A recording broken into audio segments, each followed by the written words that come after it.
guys, welcome to my channel. It's Melissa, and today we're going to do a video talking about my 5 stars read. These are going to be my all-time favorite books, and I am so passionate about these books that I needed to share them with you guys because I think everyone should read these books and they're my favorites. So we're gonna jump right into the video. I don't want to talk too much. Okay, the first book, we're gonna start soft and then we're gonna go because I have 5 stars reads, but I have favorites amongst them. And right now we're gonna start with the soft 5 stars read, and then we're gonna go up. The first one that I wanted to show you is this one, and I think this one is super easy if you want to start to get into romance or just reading in general. This one is perfect. So it's Reminders of Him by Colleen Hoover. I know Colleen Hoover is very controversial. Now I think everyone hates her for some reason. But I swear I really still love her books. Not all of them, but this one I really liked. So this one is about Kenna, and Kenna has spent a couple of years, I think, in prison. 5 years. She spent 5 years in prison, and she comes out of prison, and basically we learn quickly that she has a daughter that she kind of never really met. She wants to rekindle things with her daughter, but everyone in her daughter's life kind of doesn't want Kenna to approach her. And this story follows Kenna and her battle to try to reunite with her daughter, but it's kind of it seems impossible because there's so many factors that kind of make it impossible for Kenna to just re-talk to her daughter. And along with that journey, she meets Ledger, and Ledger is also a part of Kenna's daughter life. And Ledger is kind of the only one that still has some connection with Kenna's daughter, and things are gonna form between the two. And this book basically is kind of like a romance between Ledger and Kenna, and it's also Kenna's journey. This book is so emotional. I cried so many times. It was just overall a beautiful read. I really loved it. I really annotated it. It's also a short book, so if, as I said, it's your first time getting into romance, this one is really nice. This one is a 5 stars for me. I cried, I laughed. Yeah, I really liked this one. Okay, the next one is this one, Daisy Jones and the Six by Taylor Jenkins Reid. I loved this one. This one was so good. So it's something I've never seen before. It's kind of interview style. So I don't know if you guys can see, but look, it's interview style. So you have each of the characters' point of view, and they kind of talk to you almost. Done in such a great way. It flows really well basically, so it's not done in a weird way. It's really easy to read.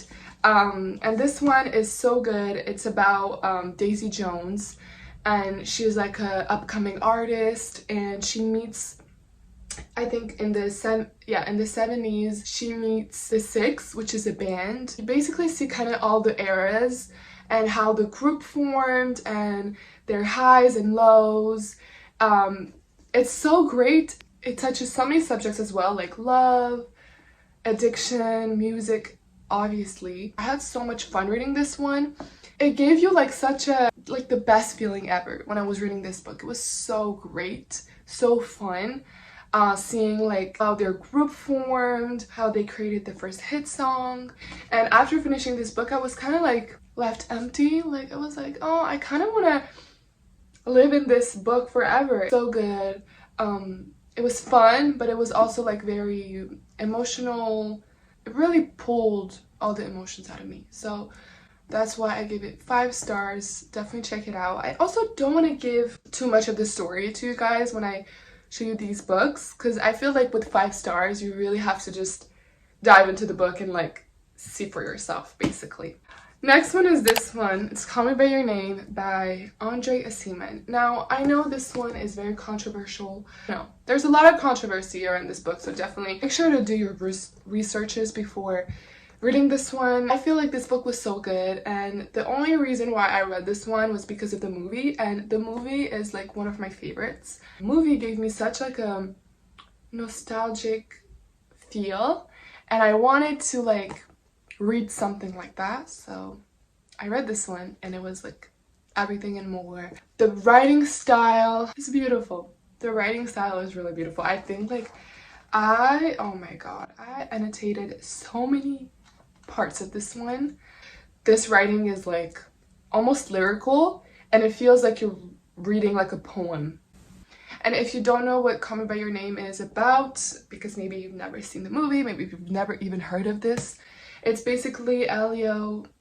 He's a 17-year-old boy, and they have like a summer house in North Italy, where they spend like each of their summers there. This particular summer, Elio's father's house guest, Oliver, comes for the summer to like study or something. I don't even really know what he came for, I don't remember, but he kind of came for studying or whatever, and he was like basically staying at their house, and romance kind of started in between the two, and it was so like slow but in the best way, and it made a lot of sense why it was such a slow romance. They have a fling, but it's taboo because they're gays, right? It was like back then, right? So it was still kind of taboo, and just Oliver had this thing for Elio, but it was never in his plans to like actually be with him, and it kind of never happens. I don't want to say too much, but this one was like such a great book. The ending, it was kind of different from the movie, but it was heartbreaking. I think like for 10 minutes I sat down. I remember I was on vacation, and I remember I was just like in my bed, and I sat down for like 10 minutes and contemplating what just happened and what I just read. The last page of this book still gives me like teary eyes. And you know, this means that this one was such a great one. So definitely read it. It's also short. It's like 200 pages. Okay, so read it. It was so good. I loved it. Okay, next one. It's a new read. I read it like a month ago, and it was so good. If He Had Been With Me by Laura Nowlin. This one was so good. Let me just explain what the book is about to you, and maybe you will be interested. I'm gonna do my best, because again, I don't want to give away too much. It's about Autumn and Finn, and they are childhood best friends, and their mothers know, like, they're best friends, right? So from birth almost they have been best friends, but you follow them along like kind of all the stages of their teenage life. So like the first year of high school, and then the second year of high school, and then you kind of see their evolution throughout the book. It's not a past and present perspective, which I loved. You're kind of following them along their teenage years, and then throughout like a chapter you will kind of see the past, but not in a sense of like you're in the present past, but it's just like Autumn reflecting on the past, right? So you learn about their pasts, but you're not in the past time. It's just present time. You see them, their evolution, and obviously at the very beginning they were like glued together. They were like the bestest of bestest friends ever. And then something changed. You don't really know what happened, but it's like this weird stage in life where you grow up, you meet new people, you have different interests in life, and different hobbies, and their ways kind of parted to a point where they didn't even speak to each other. Their moms like still were best friends, and they still like spent time with each other at their like houses, because obviously their mothers were still very friends, but the relationship between the two was really like just non-existent almost at one point. And obviously they very much love each other. Throughout the book, they're never really together. They have like short interactions that are so deep. It leaves you frustrated in the best way possible. It wasn't annoying. And then obviously at the end, something really tragic happens, and you kind of know from the jump what happens. I don't want to say it because maybe you want to discover it for yourself, but the book was so sad. I think I cried. Obviously at the end, it was so sad, but even throughout the whole book, I think I cried the whole way. I'm at loss of words. Again, I don't have words for these books. They're just 5 stars and that's it, Like sometimes there's no reason for it to be a 5 stars. It just is. This one definitely has reasons, don't worry, but like sometimes I don't have to explain it. Like it really is a 5-star. And then the last one is my all-time favorite book. If someone asks me, Melissa, what's your favorite book? It's this one. I think this one is not for everyone. It's not a book that will be liked by everyone. And I definitely understand now why there's so many mixed reviews. This book has not a really distinct plot. The story is about Connell and Marion. And again, this one is also kind of like this one. You follow them throughout their journey. It starts in their teenage years, but then it evolves to like their 30s. So in this short little book, you see so much of their lives and how it evolves. At the start of the book, Connell is very popular, Marion is absolutely not. And they kind of start this relationship, and then you kind of see their evolution, and it takes us from that first interaction to years beyond that. As I said, like at one point they're in their 30s. They're just two people that try to stay away from each other but just can't. And yeah, this one is again a very like complicated one.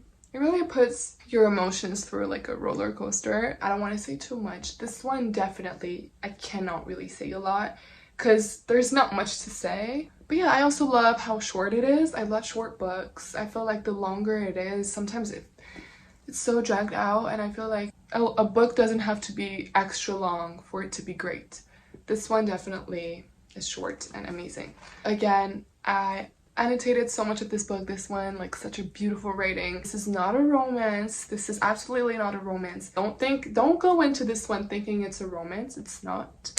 It's just like a story of two people that they have feelings for each other, they have love for each other, they try to stay away from each other, and their relationship is so complicated, such a big like miscommunication situation going on between the two.